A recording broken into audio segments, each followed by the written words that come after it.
Hey, YouTube, Young Zings here, Brownie, let's talk. So today, some pretty big news that came out of Adventure to Chaos. The last unknown card for this set was finally revealed. With this, now we know all of the TCG exclusives and the OCG imports, which were the only unknowns. In fact, we now pretty much know the whole set now. This is the 8th Secret Rare.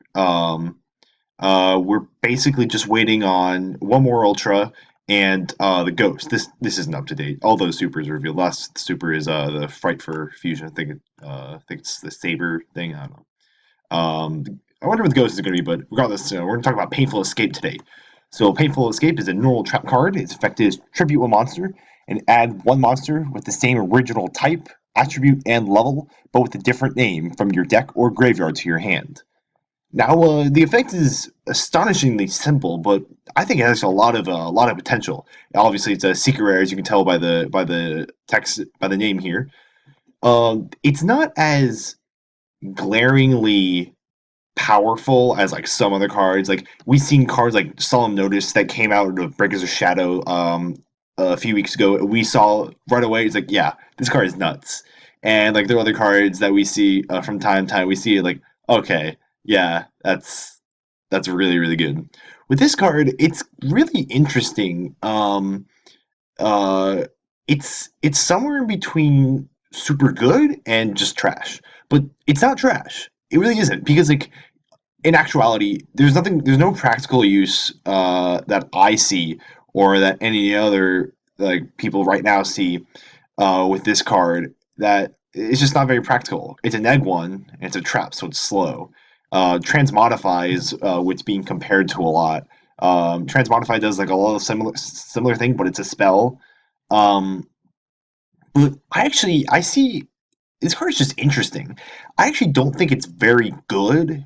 I don't think it's gonna be good for a while. It just needs someone on the Pojo forums put it really well. It said they just need it needs the correct deck. It needs the right deck to play it. Um, I just think this card opens up a lot of windows. It's very very generic, which makes it kind of threatening. Like one thing you can do with this card, actually, you can tribute Swords from Revealing Light to search BLS.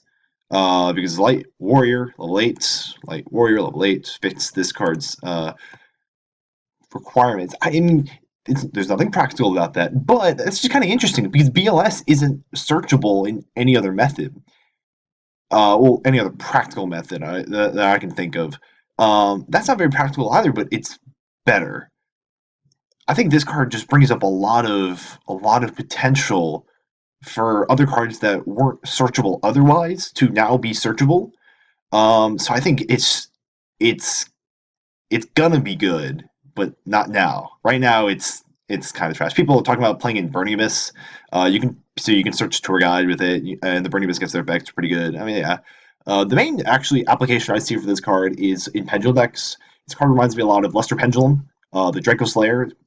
Luster Pendulum sends back Pendulum monsters on your board back to the extra deck to search out Pendulum monster with the same name. This card's kind of similar how it ditches if you tribute a Pendulum monster, it goes to the extra deck, and you can search another Pendulum monster. It's not as good because Luster Pendulum is, he stays.